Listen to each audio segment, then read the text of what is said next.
ময়মনসিংহের হালুয়াঘাটে বাবা মেয়ের গলাকাটা মরদেহ উদ্ধার করেছে পুলিশ আশঙ্কাজনক অবস্থায়।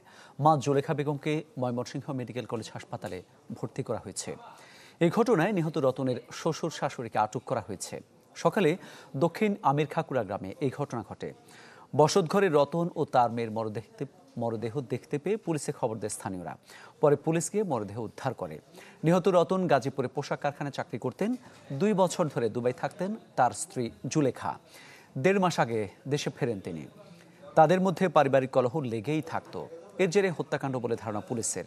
এদিকে সিরাজগঞ্জের রায়গঞ্জ ও উল্লাপাড়ায় আলাদা ঘটনায় 2 জনের মরদেহ উদ্ধার করেছে পুলিশ।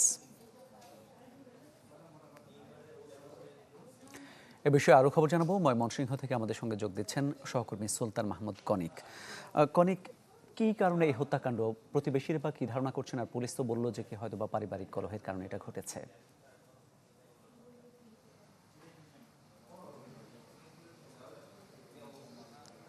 মামুন, এই ঘটনার পর আমরা এখন বর্তমানে এই বাড়িতে অবস্থান করছি এবং আশপাশে যে সমস্ত মানুষজন আছেন তাদের সাথেও আমরা একটু কথা বলার চেষ্টা করেছি।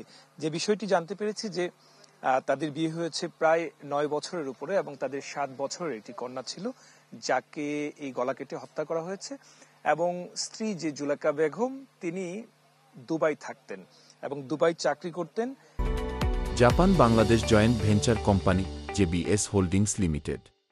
পুলিশ এই ঘটনাস্থল থেকে একটি চিরকুট উদ্ধার করেছে এবং এই চিরকুটের মধ্যে কিছু লেখা ছিল, যেখানে নিহত রতন মিয়া তার স্ত্রীকে সন্দেহ করেছেন এবং হাসান নামের একজনের কথা উল্লেখ করে গেছেন যে চিরকুটে। সেটি নিয়ে যাচাই বাছাই চলছে এবং বলছেন যে পরকীয়ার মতো একটি ঘটনায় এর সাথে জড়িত এমন একটি সন্দেহ করেছেন হাসান মিয়া তার স্ত্রীর প্রতি।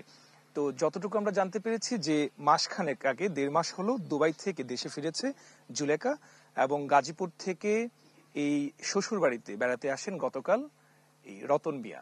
রতন মিয়া একটি পোশাক কারখানায় তিনি কাজ করেন এবং রাতে যথারীতি এই ঘরে, যে ঘরটি আমি দেখানোর চেষ্টা করছি, এখন বর্তমানে আইন শৃঙ্খলা বাহিনীর যে সকল সদস্যরা আছেন তারা এখানে নানান কারণে এটিকে আটকে রেখেছেন এবং এখানে ভেতরে ঢুকতে নিষেধ করেছেন।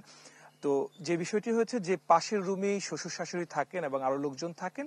রাত আনুমানিক 3টার দিকে হঠাৎই শব্দ পান এবং তাদের ভাষ্য, আশপাশের লোকজনের ভাষ্য, যে রক্তাক্ত দেহ পড়ে থাকতে দেখেন যে মেয়ে আছে 7 বছরের নড়িয়া মেঝেতে এবং রতন মিয়ার তাদের রক্তাক্ত মরদেহ ছিল এবং স্ত্রী যিনি জুলেখা, তার আঘাতের চিহ্ন রয়েছে। তাকে ময়মনসিংহ মেডিকেল কলেজ হাসপাতালে নিয়ে যাওয়া হয়েছে। পুলিশ বিষয়টিকে তদন্ত করে দেখছে যে কেন, কি কারণে এই হত্যাকাণ্ডের ঘটনাটি ঘটেছে। আশপাশের মানুষজন খুব একটি বেশি আমাদের কাছে জানাতে পারেনি। তারা বলছেন যে প্রায় সময় এখানে আসতো এবং পারিবারিক কলহ যে বিষয়টি, সেটি কিন্তু প্রায় সময় লেগে থাকতো। তো যে চিরকুটটি পাওয়া গিয়েছে, এই চিরকুটটি রতন মিয়ারই লেখা কিনা সেই বিষয়টি নিয়ে কাজ করছেন। পাশাপাশি মৃতের যে ধরন, হত্যাকাণ্ডের যে ধরন, বিশেষ করে গলায় যেভাবে আঘাতের চিহ্ন, তাতে করে রতন মিয়াকে অন্য কেউ হত্যা করেছে কিনা এই বিষয়টিও কিন্তু এখানে খতিয়ে দেখা হচ্ছে। পাশাপাশি একটি কীটনাশকের বোতল এখান থেকে উদ্ধার করা হয়েছে, যা নিয়ে সন্দেহের মাত্রা আরো অনেক বেশি বাড়িয়েছে। পুলিশ বেশ কয়েকটি বিষয় মাথায় রেখে মূলত তদন্ত কাজ চালিয়ে যাচ্ছেন। এই ছিল আমার কাছে এখানকার সর্বশেষ। ধন্যবাদ আপনাকে। ময়মনসিংহ থেকে জানাচ্ছিলেন সহকর্মী সুলতান মাহমুদ কনিক। একটা বিরতি নিচ্ছি, ফিরছি একটু পর, সাথেই থাকবেন।